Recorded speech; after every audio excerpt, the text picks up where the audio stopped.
सिरानो खोजे पहले तो कहीं बल्ली है तो बल्ली को सिरानो लेके बैठ जाए, आराम से खर्राटे मार के सो जाए। और पंडित जी कथा में जोर लगा रहे और वो अपने खर्राटे में जोर लगा रहे। महाराज जी कथा कुछ सोवे के लिए, लेकिन यहीं पे देख ली अभी भी 2-4 सो रहे हैं और कल से तो कितने आएंगे सोवे वाले।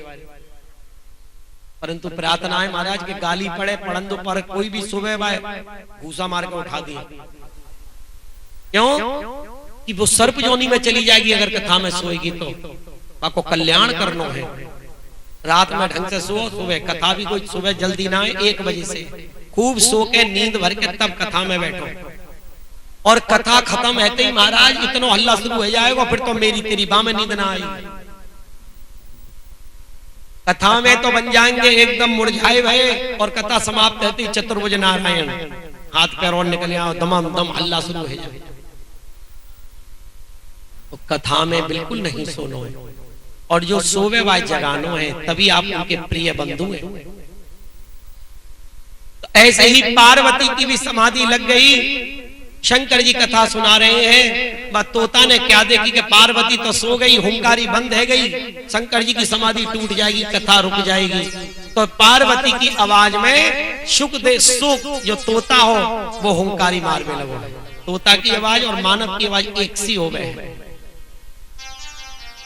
तो तोता जो है मानव की आवाज में पार्वती की आवाज में हुंकारी देवे लगो। शंकर जी ने की कथा सुन रही है पार्वती। अचानक शंकर जी की आंख खुली तो देखो पार्वती तो समाधिस्थ है।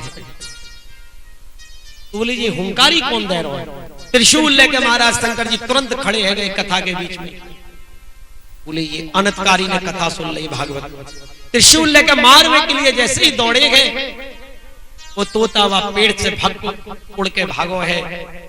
और भागते भागते वो कहां पहुंचो है? उड़ते उड़ते बद्री नारायण के ऊपर व्यास गुफा है।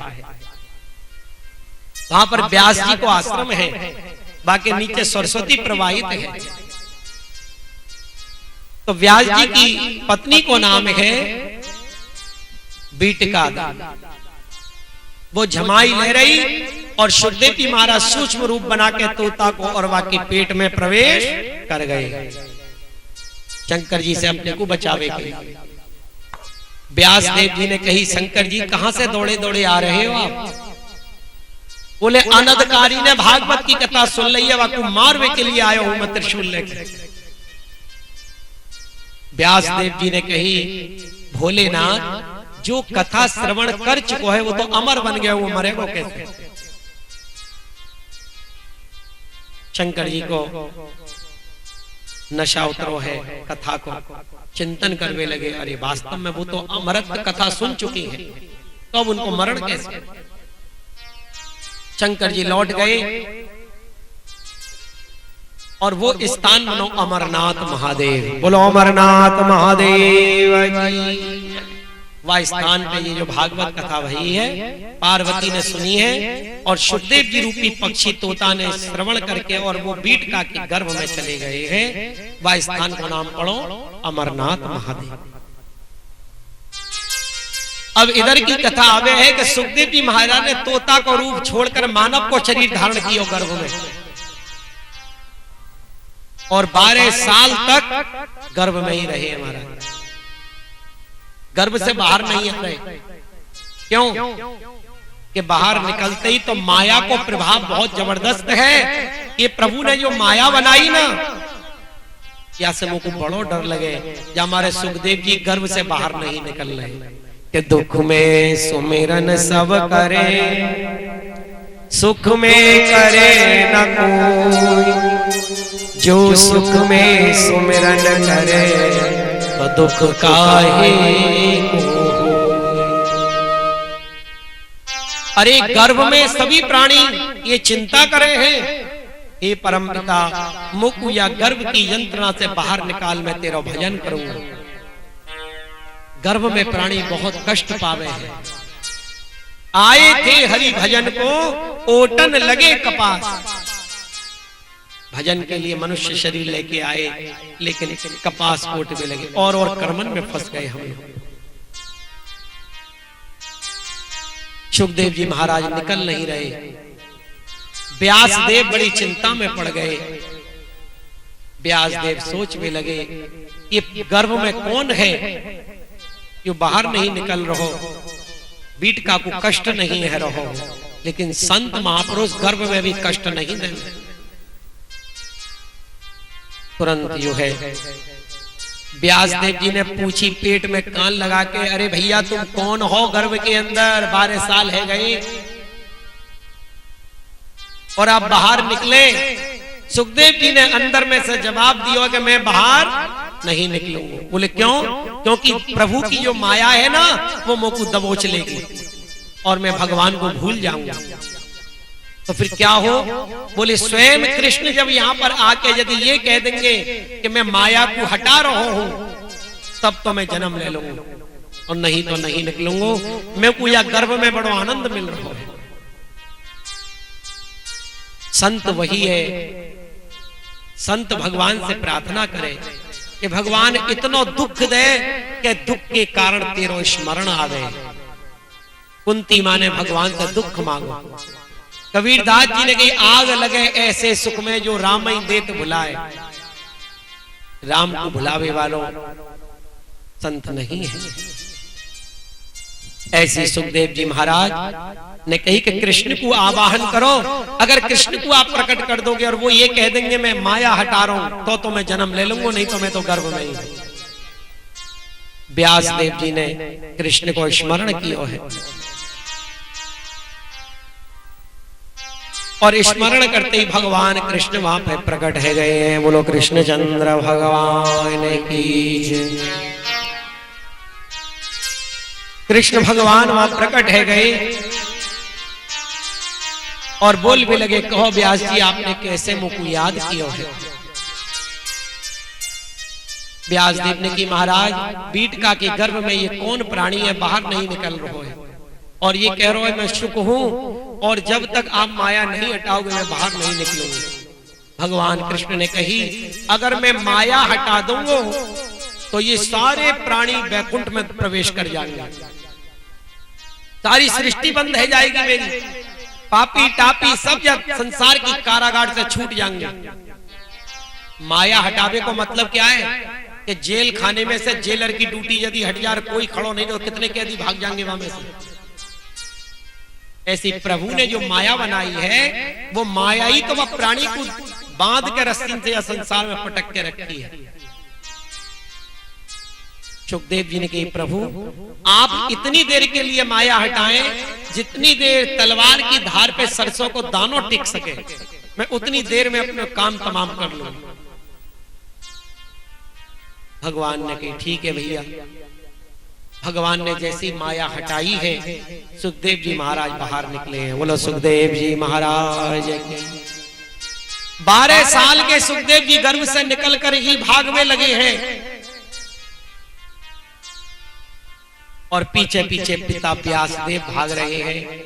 माया हटी और लग गई, परंतु सुखदेव जी को माया नहीं पकड़ी, व्यासदेव को पकड़। व्यासदेव कहने लगे, हाँ बेटा, हाँ बेटा, अरे तुम कहां जा रहे हैं? तुम तो मेरो बेटा है।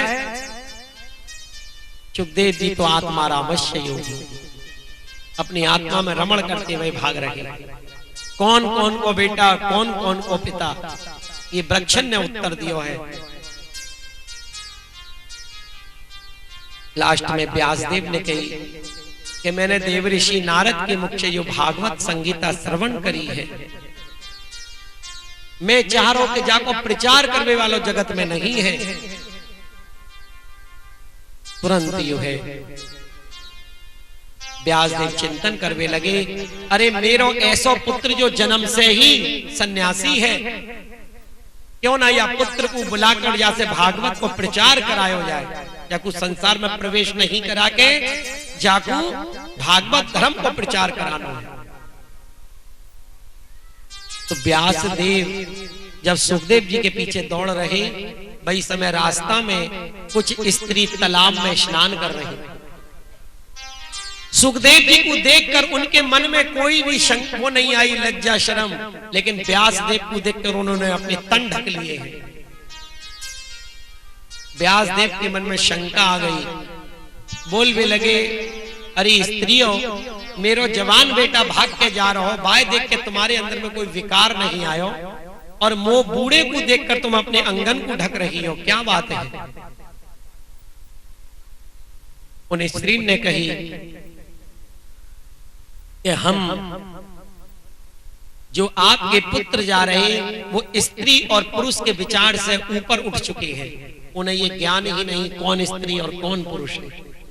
लेकिन आप बूढ़े जरूर है गए हो, पर अभी आपके मन में बुढ़ापा नहीं आयो है।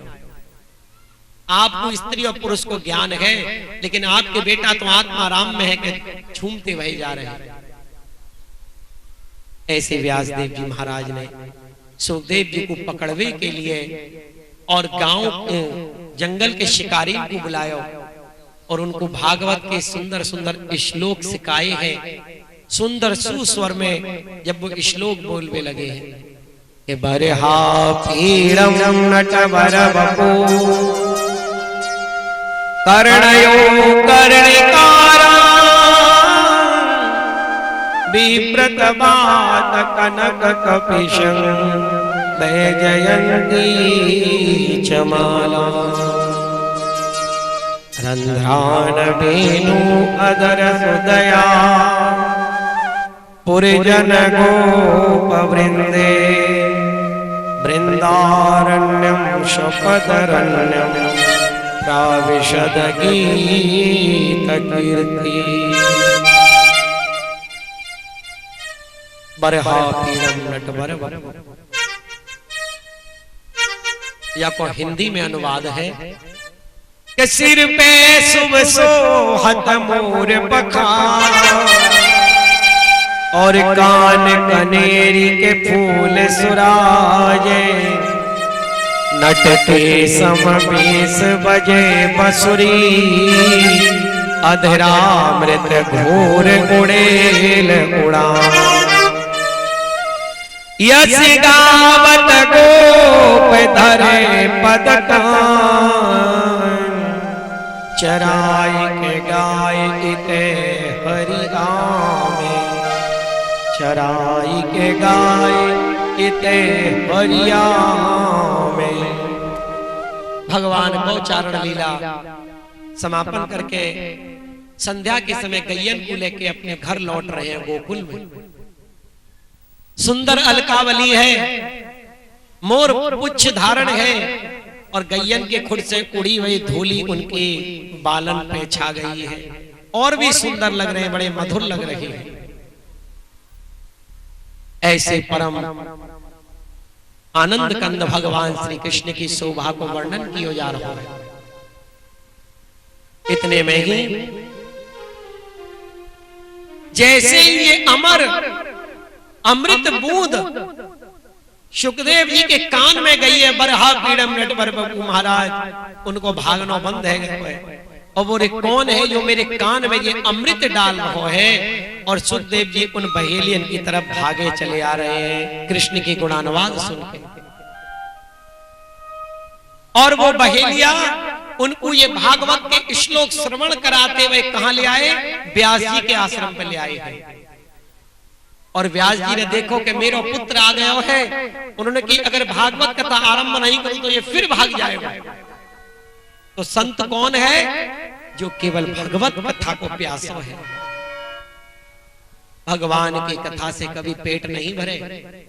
हरि अनंत, हरि कथा अनंत। सुखदेव जी महाराज व्यास आश्रम पे जैसे ही पहुंचे हैं, जो भागवत संगीता नारद जी से जो श्रवण करी और वाकू लिपि किया हो गणेश जी ने, भागवत कथा को सुखदेव जी को श्रवण करावे लगे हैं। व्यास देव बोलो गोविंद भगवान की जय। श्री कृष्ण गोविंद हरे मुरारी हे नाथ नारायण वासुदेवा। श्री कृष्ण गोविंद हरे मुरारी हे नाथ नारायण वासुदेवा। हे नाथ नारायण वासुदेवा, हे नाथ नारायण वासुदेवा। हे नाथ नारायण वासुदेवा, हे नाथ नारायण वासुदेवा। श्री कृष्ण गोविंद हरे मुरारी हे नाथ नारायण वासुदेवा। श्री कृष्ण गोविंद हरे मुरारी हे नाथ नारायण वासुदेवा। हे नाथ नारायण वासुदेवा, हे नाथ नारायण वासुदेवा। हे नाथ नारायण वासुदेवा, हे नाथ नारायण वासुदेवा।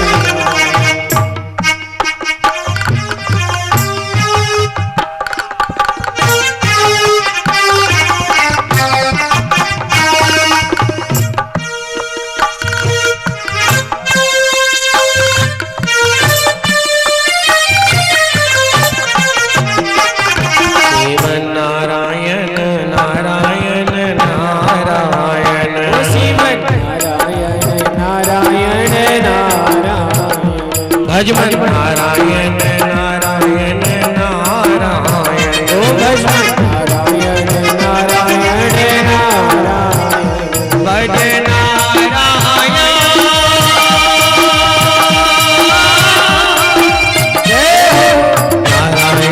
नारायण नारायण नारायण। ओ श्रीमन नारायण नारायण नारायण। ओ लक्ष्मी नारायण लक्ष्मी नारायण। ओ लक्ष्मी नारायण वती नारायण। श्रीमन नारायण ओ श्रीमन नारायण नारायण नारायण।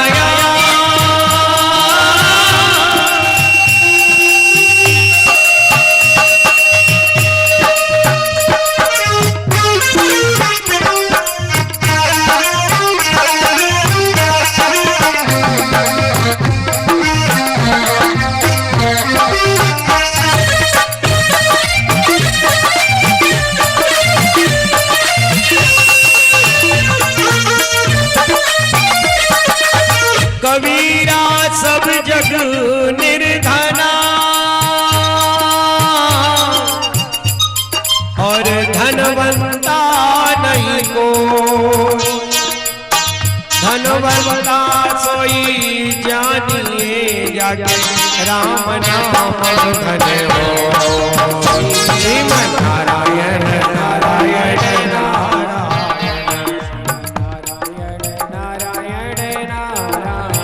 ओ लक्ष्मी नारायण वती नारायण। ओ लक्ष्मी नारायण वती नारायण।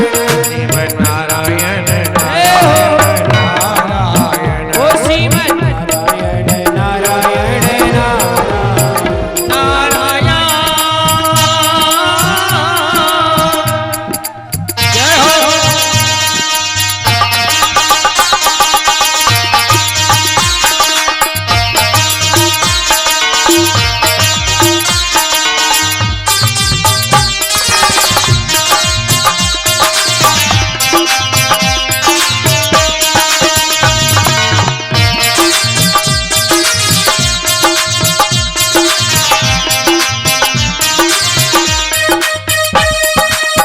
अपने अपने कर्म को हम ही तो करता, अपने सुख के दुख के हम ही जिम्मेवार। हम ही जिम्मेवार।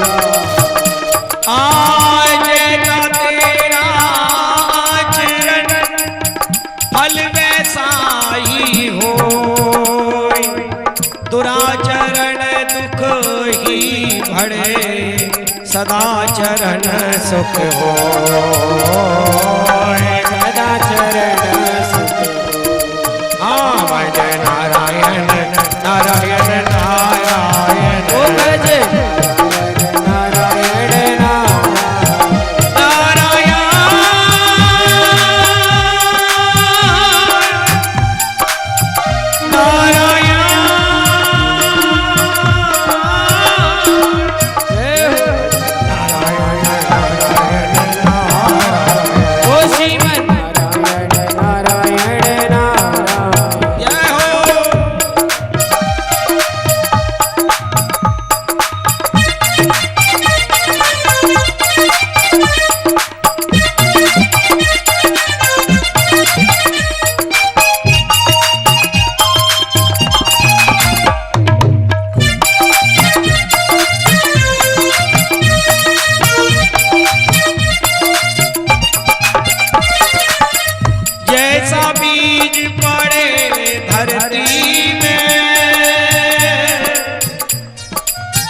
फल वैसा ही आए, आम का मीठा फल ही पकता, नीम तो खारा लाए कबीरा, नीम तो खारा भज नारायण नारायण नारायण भज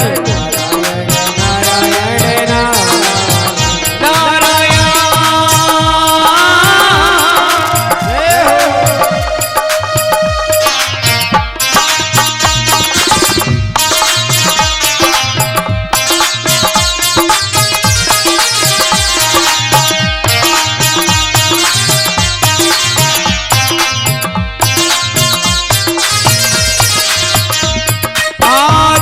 कर्मों का फल पके सोना मिट्टी हो, सत्कर्मों का फल पके कंकड़ हीरा हो, कंकड़ हीरा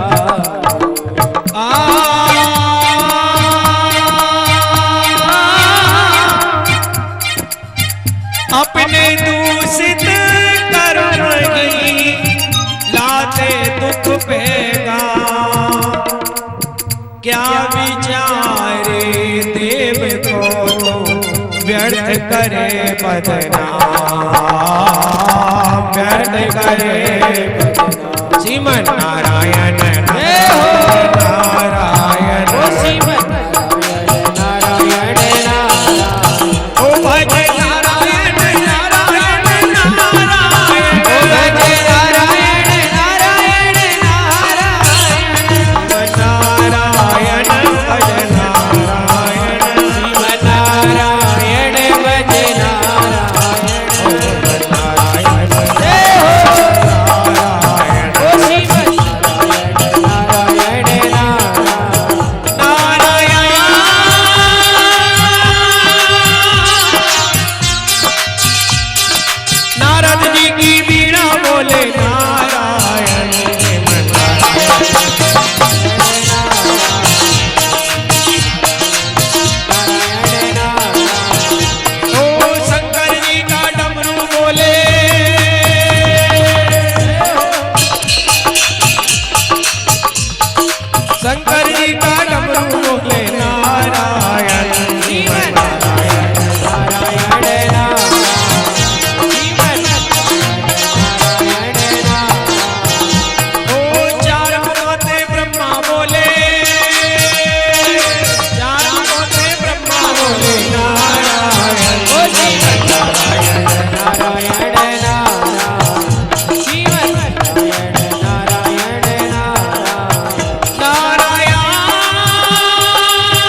एकदा हि विशालायां चत्वार ऋषयो अमला सतसंगार्थ समायाता सदृशो स्तत् नारदम्।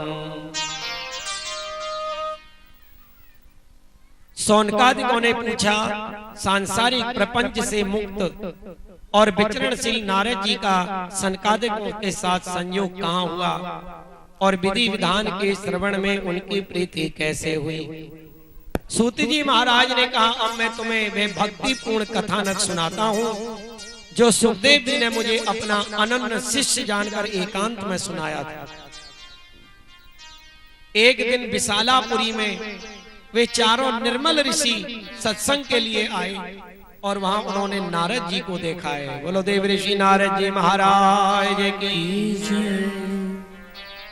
संग संगार्थ समायाता ददृशो स्तत्र नारदम्।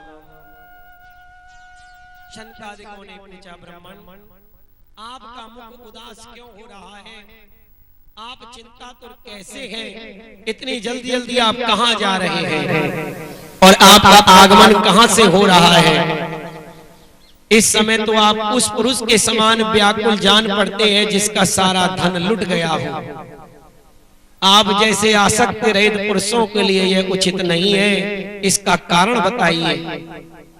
नारद जी ने कहा, अहं तु पृथ्वी यातो ज्ञात्वा शरवोत्तमामिति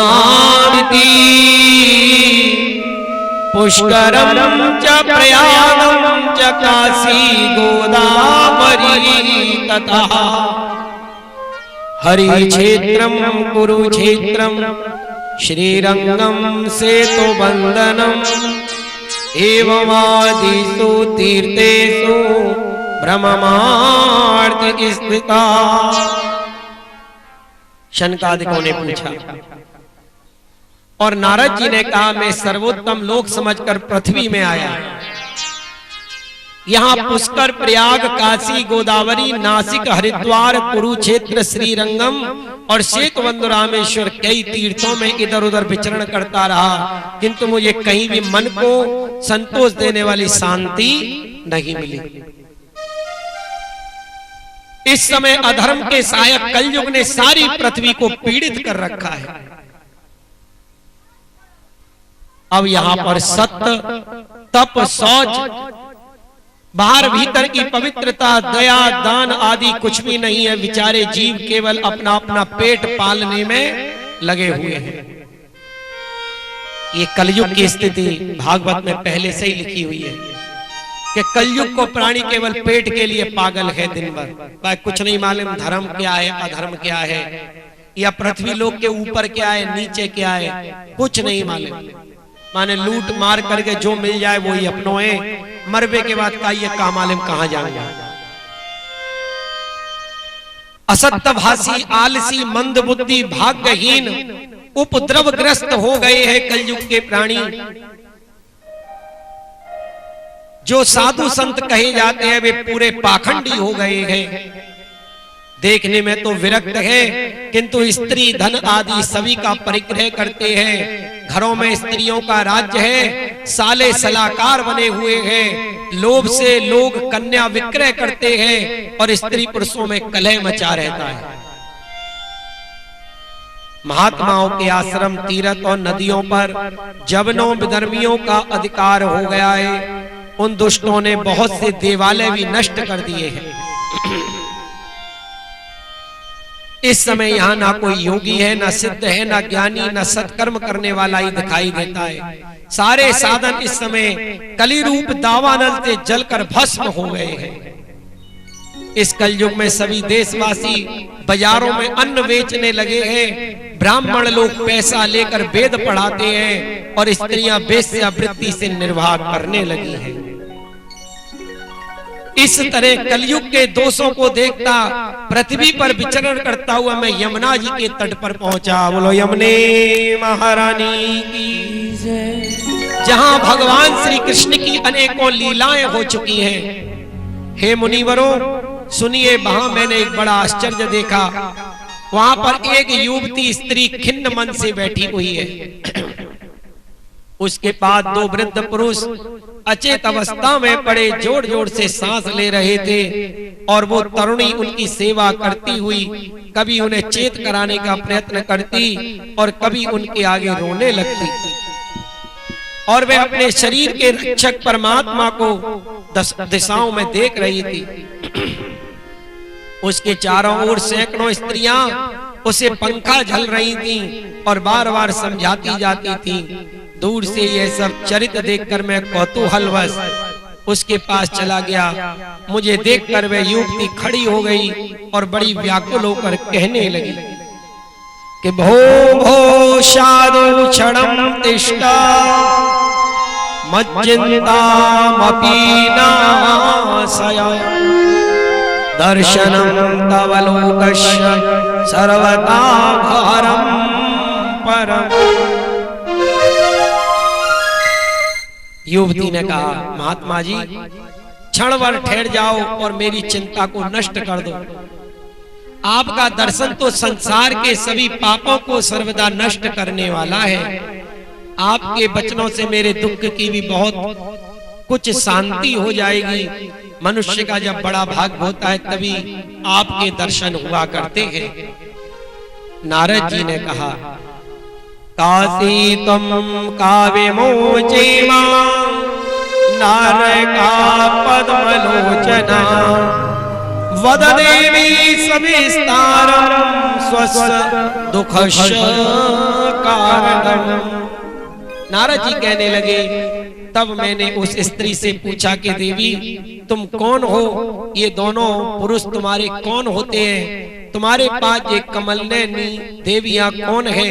तुम हमें विस्तार से अपने दुख का कारण बताओ। युवती ने कहा, मेरा नाम भक्ति है। ये ज्ञान और वैराग्य नामक मेरे दो पुत्र हैं। समय के फेर से ये ऐसे जर्जर हो गए हैं। ये देवियां गंगा जी आदि नदियां हैं, ये सब मेरी सेवा करने के लिए आई हैं। इस प्रकार साक्षात देवियों के द्वारा सेवित होने पर भी मुझे सुख शांति नहीं मिल रही। हे तपोधन, अब ध्यान देकर मेरा वृत्तांत सुनिए। मेरी कथा वैसे तो प्रसिद्ध है, फिर भी उसे सुनकर आप मुझे शांति प्रदान करें। मैं द्रविड़ देश में उत्पन्न हुई हूं। द्रविड़ माने दक्षिण देश, और कर्नाटक में भड़ी, कहीं कहीं महाराष्ट्र में सम्मानित हुई, किंतु गुजरात में मुझको बुढ़ापे ने घेर लिया। सबसे ज्यादा तिरस्कार भक्ति का गुजरात में हुआ है। इसलिए जितने भी भागवत कथा के अर्थ को अनर्थ करने वाले गुजरात से पैदा है रहे, जिनको टाइटल है बापू। जितने भी ये कथा जो बिक रही है, ये सब गुजरात से निकल रहे हैं, क्योंकि ये भागवत के ही वचन है। भक्ति कह रही है कि मैं गुजरात में पाखंडियों ने मुझे अंग भंग कर दिया और गुजरात में मुझको बुढ़ापे ने घेर लिया। वहां घोर कलयुग के प्रभाव से पाखंडियों ने मुझे अंग भंग कर दिया। चिरकाल तक ये अवस्था रहने के कारण मैं अपने पुत्रों के साथ दुर्बल और निस्तेज हो गई हूं। अब जब से मैं वृंदावन धाम में आई हूं, तब से पुनः परम सुंदरी स्वरूपवती नवयुक्ति हो गई हूं, किंतु सामने पड़े हुए ये दोनों मेरे पुत्र थके मादे दुखी हो रहे हैं। अब मैं यह स्थान छोड़कर अन्यत्र जाना चाहती हूँ, परंतु ये दोनों बूढ़े हो गए। इसी दुख से मैं दुखी हूँ। मैं तरुणी क्यों और ये दोनों मेरे पुत्र बूढ़े क्यों हो गए? वृंदावन में यह भक्ति आई है। भक्ति के पुत्र ज्ञान और वैराग्य। तो देखा वृंदावन में बड़ी विचित्र घटना कि माँ तो बूढ़ी होनी चाहिए, बेटा जवान, लेकिन यहाँ उल्टा हो गया कि बेटा तो हो गए बूढ़े और माँ हो गई तरुणी। तो हे देव ऋषि नारद, ऐसा क्यों? मैं कहीं जाना चाहती हूं तो मेरे बेटा उठ नहीं पा रहे बुढ़ापे के मारे। हम तीनों साथ साथ रहने वाले हैं, फिर यह विपरीतता क्यों हो रही है? होता तो ये चाहिए कि माता बूढ़ी और पुत्र तरुण, इसी से मैं आश्चर्यचकित चित्त से अपना इस अवस्था पर शोक कर रही हूँ। आप परम बुद्धिमान योग निधि हैं, इसका क्या कारण हो सकता है, आप हमें बताइए। ज्ञानेनात्मनि पश्यामि सर्वमेतद्भवानवि न विषादत्वं कारयो हरे संगते करिष्यति। नारद जी ने कहा, साध्वी अपने हृदय में ज्ञान दृष्टि से तुम्हारे संपूर्ण दुखों का कारण मैं देखता हूँ, तुम्हें विषाद नहीं करना चाहिए, श्री हरि तुम्हारा कल्याण करेंगे। श्रुति जी महाराज कहते हैं कि क्षण मात्रेण तद्यज्ञत्वा वाक्यमुच्चे मुनीश्वरः। हे मुनिवर, नारद जी ने एक क्षण में ही उसका कारण जानकर कहने लगे, हे देवी सावधान होकर सुनो, यह दारुण कलयुग है, इसी से इस समय सदाचार, योग मार्ग और तप आदि सभी लुप्त हो गए। लोग सटता दुष्कर्म में लगकर अघासुर बन रहे हैं। संसार में जहां देखो वहां सत्पुरुष दुख से दुखी हैं और दुष्ट लोग सुखी हो रहे हैं। इस समय जिस बुद्धिमान पुरुष का धैर्य बना रहे, वही बड़ा ज्ञानी या पंडित है। पृथ्वी क्रमशः प्रति वर्ष सेठ जी के लिए भार स्वरूप होती जा रही है। अब यह छूने योग्य तो क्या देखने योग्य भी नहीं रह गई, ना इसमें कहीं मंगल ही दिखाई देता है। अब किसी को पुत्रों के साथ तुम्हारा दर्शन भी नहीं होता। विषय अनुराग के कारण अंधे बने हुए जीवों से उपेक्षित होकर तुम जर्जर हो रही हो। वृंदावन के संयोग से तुम फिर नवीन तरुणी हो गई। अतः ये वृंदावन धाम धन्य है, जहाँ भक्ति सर्वत्र नित्य कर रही है। वृंदावनस्य संयोगात् पुनस्तम तरुणी नवा, धन्य वृंदावनम तेन भक्तिर्नित्यन्ति यत्र च। परंतु तुम्हारे इन दोनों पुत्रों का यहाँ कोई ग्राहक नहीं है, इसलिए इनका बुढ़ापा नहीं छूट रहा है, या इनको कुछ आत्मसुख भगवत स्पर्श जनित आनंद की प्राप्ति होने के कारण ये सोते से जान पड़ रहे हैं। भक्ति ने कहा कि राजा परीक्षित ने इस पापी कलयुग को क्यों रहने दिया, इसके आते ही सब वस्तुओं का सार ना जाने कहां चला गया। करुणा में श्री हरि से भी ये अधर्म कैसे देखा जाता है। हे मुनि, मेरा यह संदेह दूर कीजिए, आपके वचनों से मुझे बड़ी शांति मिली है। भक्ति वृंदावन में आई है, उसके पुत्र ज्ञान और वैराग्य बूढ़े हो गए और भक्ति हो गई तरुणी। नारद जी के आते ही नारद जी ने कहा कि भक्ति, ये तेरे जो पुत्र है ना, ज्ञान और वैराग्य, इनका वृंदावन में कोई ग्राहक नहीं है। वृंदावन स्थान ज्ञानियों का नहीं, जोगियों का नहीं, किसका है? भक्तों का। क्योंकि जोगी और ज्ञानी भगवान को निराकार रूप में मानते हैं। लेकिन वृंदावन में तो रिक्शा वालों भी राधे राधे मैया ने एक रास्ता दे दे, राधे राधे, वहां तो राधा छोड़ के कुछ कहूं। ब्रिज वृंदावन की महारानी और मुक्ति यहाँ पर भर रही पानी। मुक्ति क्या कर रही है वृंदावन में? महाराज पानी भर रही है। तेरे द्वारे पड़े चारों धाम, किशोरी तेरे चरणन में। मैं तो आयो वृंदावन धाम, श्यामाजू तेरे चरणन में। क्या मुक्ति कहे गोपाल से कि मेरी मुक्ति बताए, और ब्रज रज गुण मस्तक लगे मुक्ति मुक्त है जाए। या ब्रज में लोग मुक्ति के लिए साधना कर रहे हैं, लेकिन याद रख लो, मुक्त नहीं होना है, भक्त बनना है। अगर मुक्त है और ठाकुर जी नहीं मिले तो क्या करेंगे वह मुक्ति में भैया? बिना ठाकुर जी के मुक्ति कोई आनंद है? तीरथ है। गोस्वामी जी ने भी रामचरितमानस में कही कि मुक्ति निरादर भक्ति बखानी। भक्ति को बखान कियो, मुक्ति को निरादर कियो। परंतु वह कलयुग में भी सब जगह मुक्तिवादी छा गए। भगवान निराकार है, निर्विशेष है, सर्वम खलिदम ब्रह्म, सर्वम खलिदम ब्रह्म, सब ब्रह्म है। देखो मुक्ति वाले आपस में बोले नमो नारायण, तू भी नारायण है मैं भी नारायण। और भक्त क्या बोले, दासो अस्मि, मैं तो गोविंद के चरणन को एक छोटा सा दास हूं। कितनी विनम्रता है भक्त के शब्दन में। और मुक्ति वालों अभिमानी है, मेरी बात सुन रहे हो तो भस्म करूं तो लेकिन संत कभी भस्म नहीं करे, वैष्णव कभी भस्म नहीं करे, क्योंकि भस्म करवे वालों स्वयं भस्म है जाए। और भक्ति की रक्षा ठाकुर जी करें के मोरे मन प्रभु अस विश्वासा, और राम ते अधिक राम कर दासा। राम से भी अधिक राम के दास की महिमा बताई है।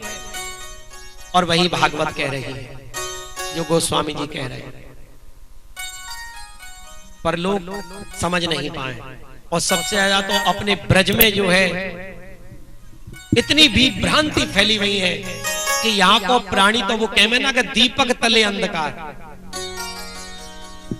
कि कृष्ण की महिमा आज अमेरिका चली गई, लंदन चली गई है, चारों तरफ इंग्लैंड में हम लोग के संत लोग विदेश में कृष्ण की भक्ति को प्रचार है गए, पर यहाँ के लोग काय में पड़े हुए बासौड़े में। कोई बासौड़े में पड़ो वो है, कोई ऋषि पंचमी में पड़ो वो है, कोई यानी कितने बाय गोविंद से लेनो देनो नहीं, कोई करवा चौथ कर रहा होगा पति ना मरेगा। तो मुसलमान और ईसाइयत को पति सबरे मर गए होंगे, खाली हिंदू के ही बचे होंगे, क्योंकि करवा चौथ हिंदू में ही होगा। मारा हिंदू के पति तो भी लड़खड़ाते चलते होंगे, और जाके लुगाई करवाना चौथ करे, बाकी पति तो भी हेकड़ी से चलते हैं और बेलन लेके खड़ी और रह जाए करवा चौथ के दिन। आज यदि तुमने कछु कही तो करवा चौथ ना करूंगी, तुम दूसरे दिन ही फिनिश है जाओगे। ये हेकड़ी और दिखा में। और वो क्या देख भगवान तू कर रही है ना, तो मैं भी तो पत्नी व्रता हूं, तू पति व्रता है, तो मैं भी ना खाऊंगा आज। तब तक ना खाऊंगा जब तक चांद ना निकलेगा। 5 बजे से ही बार बार निकल के देख, निकरो का देखिए, पड़ोसी की छत पे जाके देखिए निकरो का। अरे जब व्रत करो तो शांति से बैठ जाने को, पेट में तो चोचो है रही है, फिर व्रत करवे तो फायदा खाई ले पेट भर के। निकरो का ना तो गोविंद को भजन ना पति को भजन, खाने निकरो का जाइएगा बस। और जब देखो बादल वो चांद भी नखड़े दिखावे, बादल छा जाए महाराज। अब असली पत्नी व्रता है तो फिर ना दिख रहा, तो जब तक भूखी प्यासी पड़ी ना निकल तो आयो, बादलन में छुप गए, डार दे पानी मरंदा सुसरवा पति है, चूल्हे में गयो, मैं तो मर रही हूँ और दूसरे दिन ही आके मारेगा मुंह पे। सुबह से तो मर रही, अब निकलवे के टाइम पे ना निकलो तो मैं क्या करूं। फिर कहा निकल तो आयो, वैसा छिप गए पर क्या है, तुम डार दे आराम। ओम पतियाय स्वाहा। बारे भारतवासियों,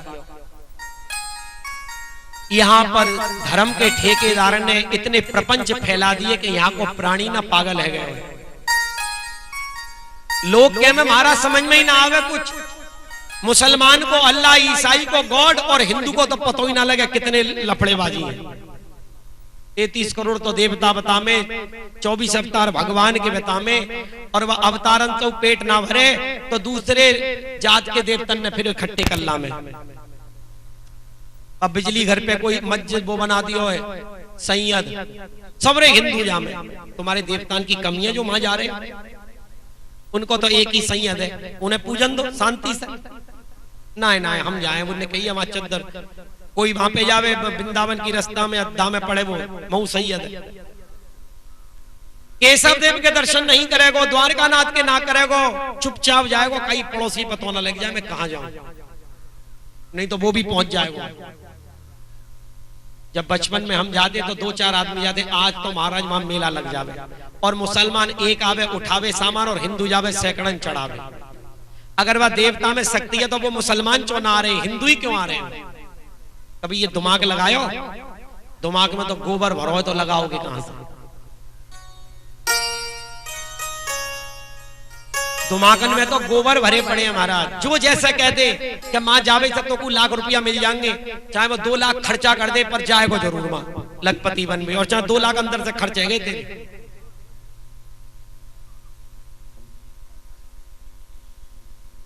बड़ा मुश्किल है कलयुग के लोगों को समझाना। वो तो एक ही बात बताया महाराज जी, कोई ऐसा मंत्र बता दो जो माला माल है जाओ। मैंने की माला माल जब है जाएगा ना तो 2 रोटी भी ना खा पाएगा चैन से। अच्छा बोलो डोल रहो क्यों आफतें मोल ले रहे हो हमारा? जब ज्यादा माला माल है जाएगा तो ताले भी गोदरेज के लगाने पड़ेंगे 1000-1000 रुपए वाले। अभी तो बिना ताले भी चलो जाएगा तो कोई घर में ही ना घुसेगा, कुछ है तो है ही ना। रात में नींद भी ना आएगी। हम ऐसे ऐसे लोगों के घर में जब जामे तो देखे सेठ जी बार बार उठ के चटकनियां देखे। हमने की क्या बात है?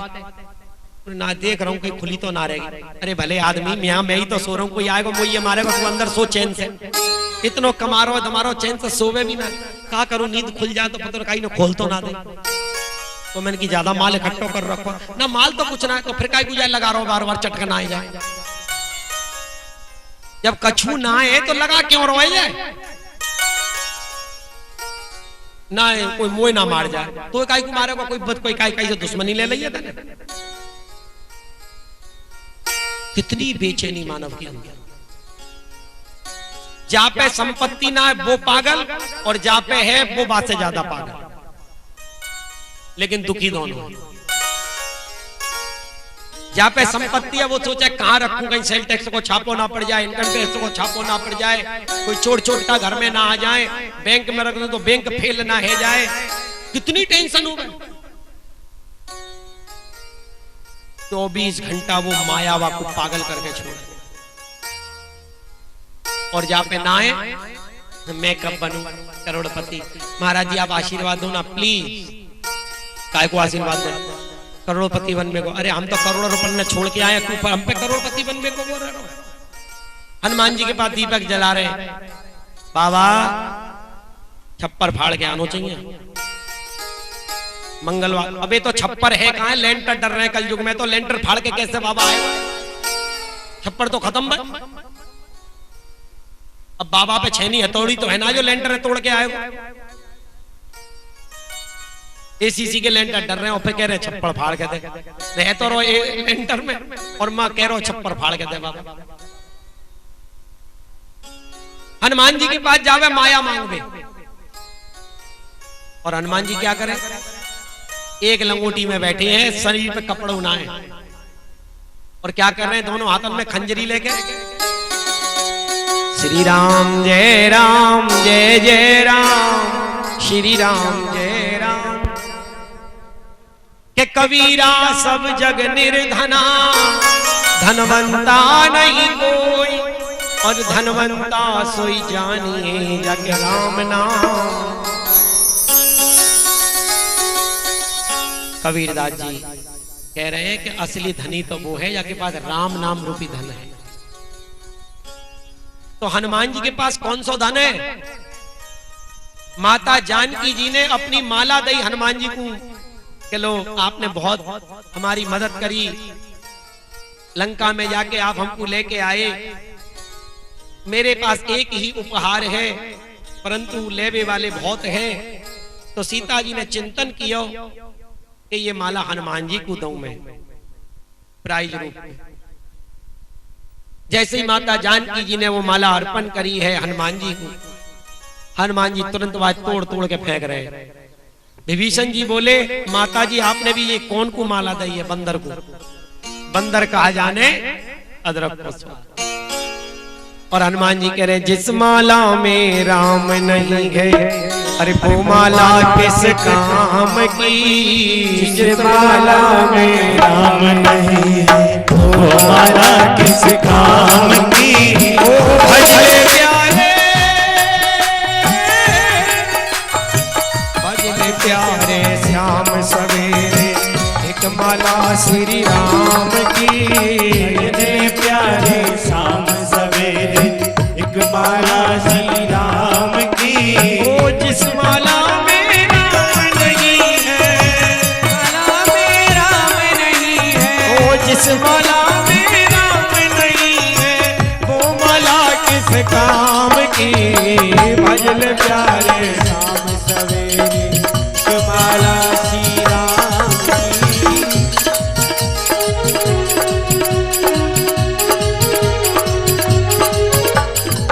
नाम के बल से बजरंगी ने सागर शिला तराई थी। बजरंगी ने सागर शिला तराई थी। बाण लगा जब लखन लाल को संजीवनी मिलाई थी। बाण लगा जब लखन लाल को संजीवनी मिलाई थी। ओ नाम के बल से देखो भाई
जिस माला में राम नहीं वो माला किस काम।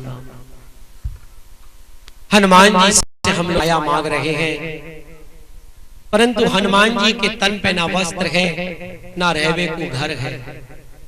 24 घंटा हाथ में खंजरी रह गए, एक ही नाम गा रहे हैं, श्री राम जय जय जय।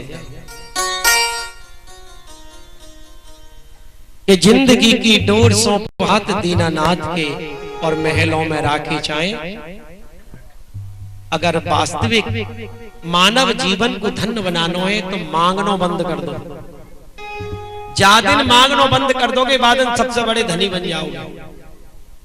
मांगन मरण समान है, मत कोई मांगे भी। यहां तो भारत को तो करोड़पति भी महाराज झोली फैला के खड़ो।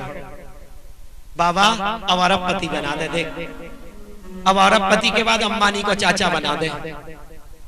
अब अंबानी में जैसे अरबपति बनो तो दोनों भैया लड़ मरे और भागे भागे गोवर्धन आए।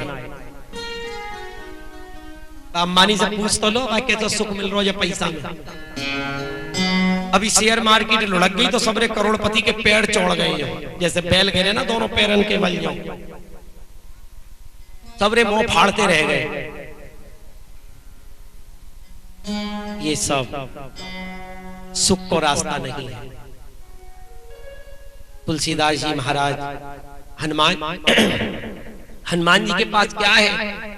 अष्ट सिद्ध नव निधि के दाता।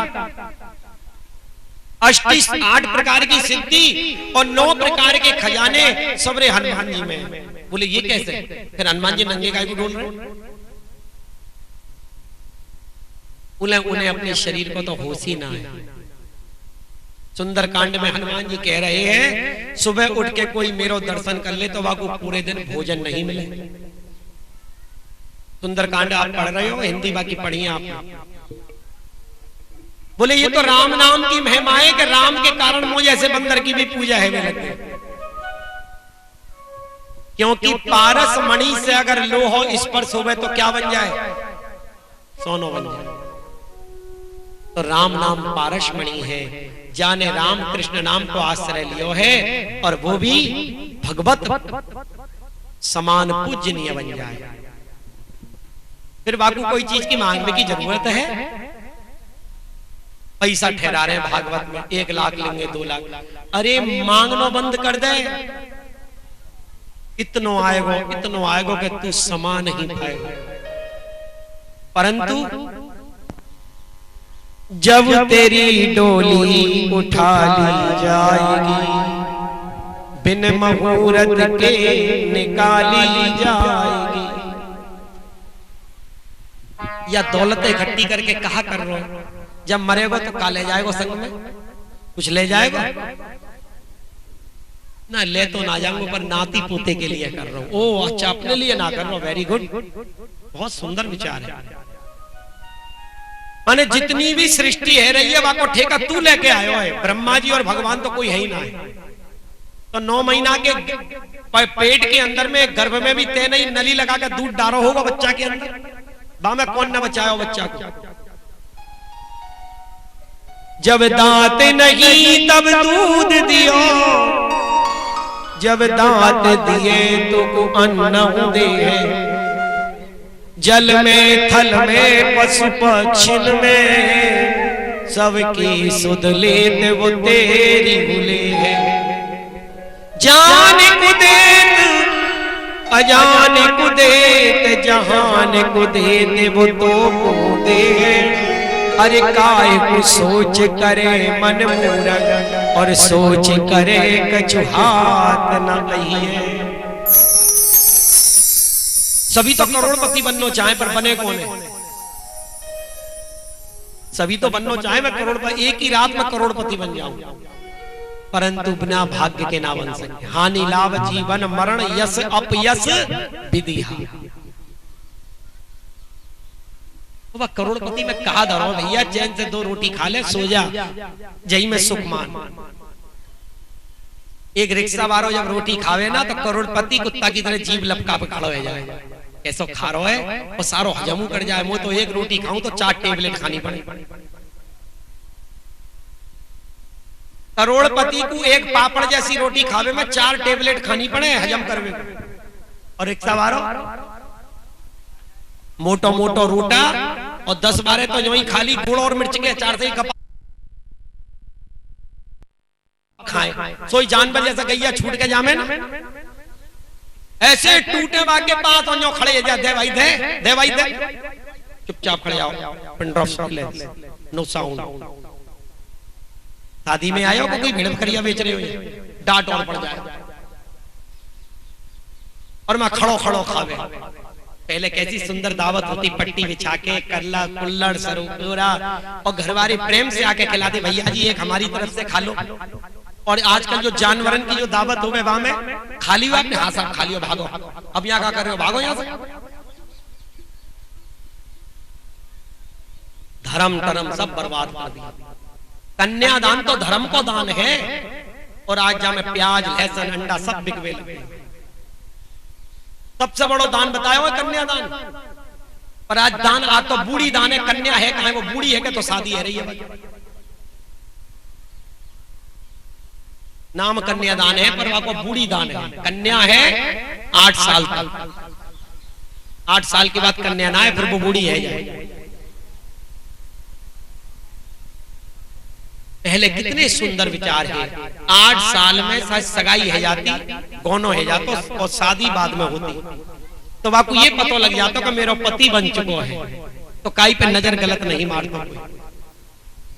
अभी तो यदि पिताजी के बेटी तेरे लिए देख दे, तू का देखोगा, मेरी आंख फूट गई है, मैं तो दिन भर देख रही हूँ, ज्यादा दिन मेरी आंख में चढ़ जाएगा, मैं लेके भाग जाऊंगी सारे, तू का देखेगा, मैं कोई अंधी हूँ का?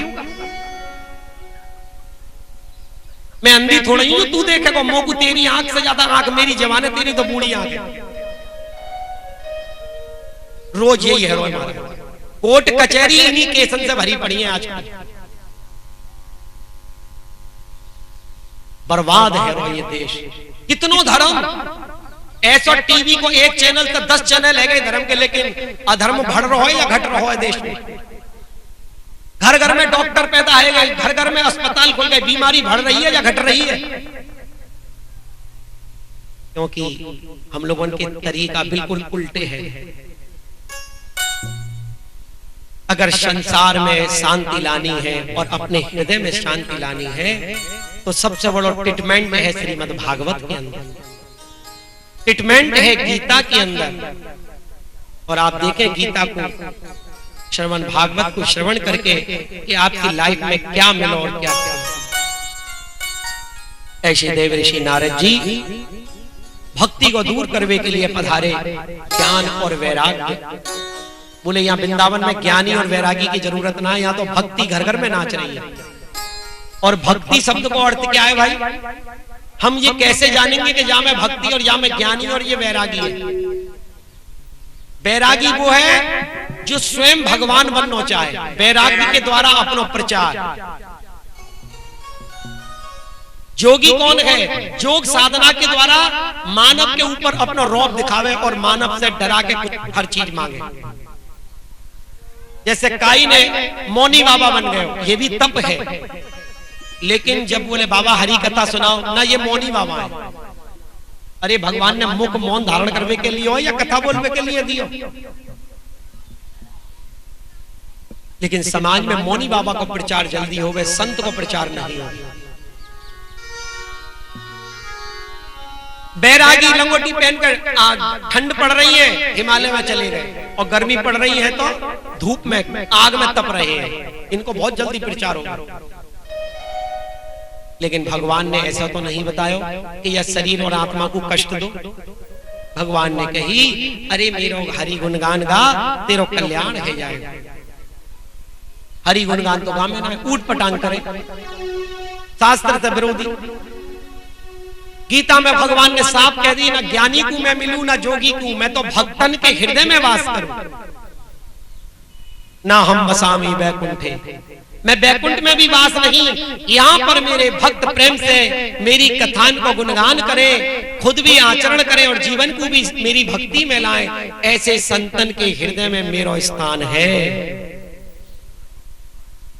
तो वृंदावन ज्ञानी योगी को स्थान नहीं है, वृंदावन तो यू है भक्ति को स्थान है। और भक्ति शब्द को अर्थ क्या है कि भगवान के संग संबंध जोड़ लेना, कि ठाकुर जी मेरे बेटा हैं, ठाकुर जी मेरे पति हैं, ठाकुर जी मेरे दोस्त हैं, सखा हैं। ये जो संबंध है ये है भक्ति। और हम कैसे प्रेम करें ठाकुर जी से?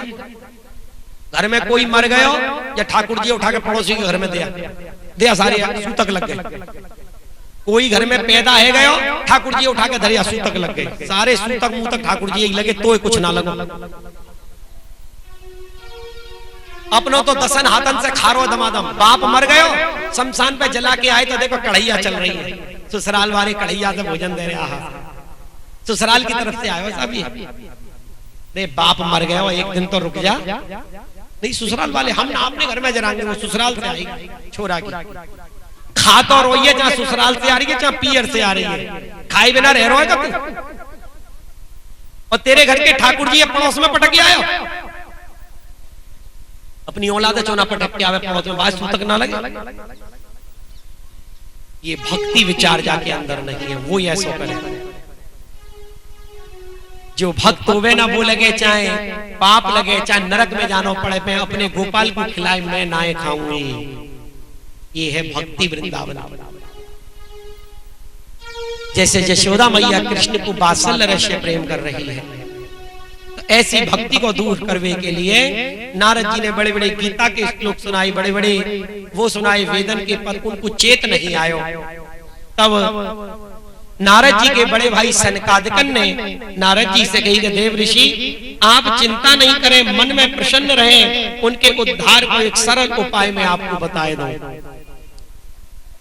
सरल उपाय विद्यमान है। नारद जी आप धन्य हैं, आप विरक्तन के शिरोमणि हैं, श्री कृष्ण दासन के शाश्वत पद प्रदर्शक, भक्ति योग के भास्कर हैं। आप भक्ति के लिए जो उद्योग कर रहे हैं ये आपके लिए कोई आश्चर्य की बात नहीं है। भगवान के भक्त के लिए तो भक्ति की सम्यक स्थापना करना सदा उचित है।